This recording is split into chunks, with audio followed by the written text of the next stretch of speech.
Советот на општина Ново село денеска ја одржа 23-та седница, на која што присуствуваше и новоизбраниот градоначалник на општина Ново село, господинот Никола Андонов.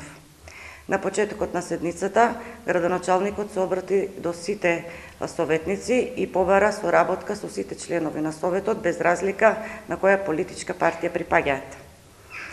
По усвојувањето на дневниот ред, Советничката група на ВМРО-ДПМН не покажа конструктивност во работењето на Советот и само од за нив познати причини не учествува во гласањето на предложените точки на дневниот ред.